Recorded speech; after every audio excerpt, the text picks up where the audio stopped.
LeetCode 392번 문제입니다. is subsequence라는 문제고요. 문자열 관련된 문제입니다. 일단 문제를 읽고 시작을 할게요.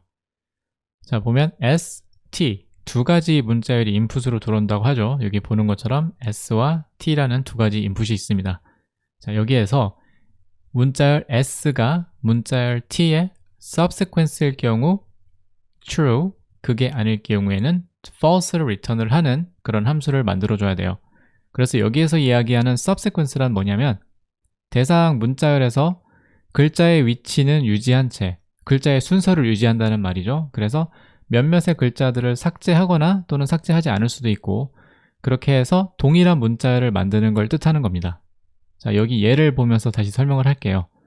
A, C, E 같은 경우는 A, B, C, D, E의 subsequence가 되는 거죠. 그래서 얘가 S, 얘가 T라고 했을 때 A, B, C, D, E에서 B와 D를 삭제하면 A, C, E라는 글자를 만들어줄 수가 있죠. 그래서 이거는 조건이 성립이 되기 때문에 true를 return을 해주면 돼요. 그래서 A, C 같은 경우는 반면에 해당되지 않죠. 왜냐면 여기에서 A, C, E 모두 여기에 존재하지만 이 순서가 틀리죠. C가 먼저 나오고 E가 나중에 나오죠. 그렇기 때문에 이거 같은 경우는 subsequence에 해당이 되지 않는다. 이렇게 보면 됩니다. 비슷한 맥락으로 여기 예제를 보면 A, B, C는 여기에 보이는 A, H, B, G, D, C의 subsequence가 되는 거죠. 여기서 왜냐하면 T라는 여기 문자열에서 H 그리고 D 그리고 G 이렇게 세 개의 글자를 삭제를 했을 때 A, B, C라는 글자를 만들 수가 있죠. 그렇기 때문에 이거는 이제 true를 return을 해주면 되는 거고 두 번째 예제 같은 경우는 A, X, C 그리고 T에 보면 A, H, B, G, D, C가 있죠. 여기서 근데 X라는 글자가 T에 존재하지 않죠. 그렇기 때문에 이거는 이제 false를 return을 해주는 겁니다. 이 문제는 투포인터를 사용해서 풀 수가 있습니다. 그래서 각 인풋마다 하나의 포인터를 하나씩 할당을 해주고 순회를 해주는 거죠. 그래서 첫 번째 포인터는 문자열 S의 첫 글자, 그리고 두 번째 포인터는 문자열 T의 첫 글자 이렇게 시작을 하고 예를 들어 S를 담당하는 포인터는 I라고 하고 T를 담당하는 포인터는 J라고 부를게요. 그리고 S가 T의 subsequence가 되려면 두 가지 조건을 우리가 충족시켜줘야 되잖아요. 그래서 하나는 S가 T에 존재할 것, 그리고 두 번째는 S의 순서가 T에서 유지가 되어야 되는 거죠. 그래서 방법 같은 경우는 이 T를 담당하고 있는 포인터 있죠? 이 J 포인터 있죠? 이 포인터를 매 회마다 전진시켜주는 거예요. 얘는 순회 담당이 있기 때문에, 그쵸? 얘는 무조건 한 칸씩 앞으로 전진을 해줍니다. 그리고 S를 담당하고 있는 이 I 포인터 있죠? 이 I 포인터에 우리가 이 로직을 걸어주는 거예요. 조건을 걸어주는 거죠. 그래서 예를 들어서 현재 S가 담당하고 있는 포인터의 글자 그리고 T가 담당하고 있는 포인터의 글자가 같을 경우에만 S 포인터를 한 칸씩 이동을 시켜주는 겁니다. 그쵸? 그래서 순회가 모두 끝나고 나면 S를 담당하고 있는 포인터, 여기는 이 인덱스의 값이 문자열 S의 길이와 같은지 비교를 해주는 겁니다. 그래서 만약에 같다고 하면 true를 return을 해주는 거죠. 왜냐하면 S 포인터가 끝까지 이동을 했다는 말은 S의 모든 글자가 T의 순서대로 존재한다는 게 이제 증명이 되기 때문이죠.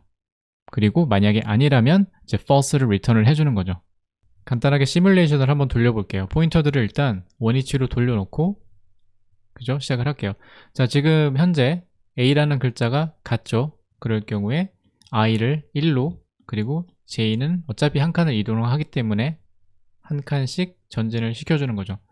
그죠? 그리고 J는 다시 2로 한 칸 앞으로 이동을 하게 됩니다. 그죠? 그리고 이 상황에서 지금 또 같은 글자가 나왔어요. 이럴 경우 I를 이제 플러스 1을 해준 거죠. 한 칸 앞으로 이동을 시켜주고 그리고 J도 마찬가지로 한 칸 이동을 합니다. 그리고 같지 않죠? 그렇기 때문에 한 칸 더 이동을 하고 4가 되고 그리고 또 같지 않기 때문에 얘는 5가 되고 한 칸 더 이동을 하는 거죠. 그리고 이 상태에서 지금 C라는 글자가 동일하죠. 그렇기 때문에 I를 3으로 업데이트를 해주고 J가 지금 길이 밖으로 이제 범위 밖으로 나갔기 때문에 여기서 반복문이 종료가 되는 거죠. 자, 그리고 방금 언급했던 것처럼 S를 담당하고 있는 I 포인터의 값이 s의 문자열 길이와 같아졌죠. 그렇기 때문에 얘는 true를 리턴을 해주는 겁니다. 자, 그래서 이 로직을 그대로 바탕으로 코드를 우리가 만들어 볼 수가 있어요. 네, 그럼 솔루션 코드 만들어 보겠습니다. 자, 일단 두 개의 포인터들을 이제 만들어서 초기화를 시켜줘야 되잖아요. 그래서 i는 0, 그리고 j는 0. 자, 이런 식으로 두 개의 포인터를 만들어주고 시작을 하는 거죠. 자, 그리고 j를 활용해서 t의 길이만큼 순회를 돌려주고요. 그리고 j 포인터는 계속 이동을 시켜줘야 되니까 이렇게 넣어줄게요. 그리고 조건문이 들어간다고 했잖아요. 그래서 si에 있는 글자와 t, j에 있는 글자가 같을 경우 i 포인터를 증가를 시켜주는 거죠. 그리고 최종적으로 i와 s의 길이가 같은지의 여부를 확인을 하고 그 값을 리턴을 해주는 겁니다. 네, 저장을 하고 일단 테스트 케이스를 한번 넣어 볼게요.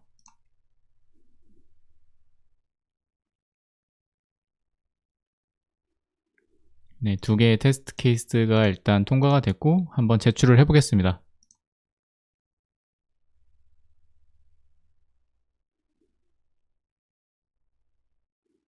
네, 잘 통과가 됐고요. 네, 그리고 이 솔루션의 시간 복잡도 같은 경우는 우리가 j를 기준으로 t의 길이만큼 우리가 이동하기 때문에 O of n이 되겠습니다.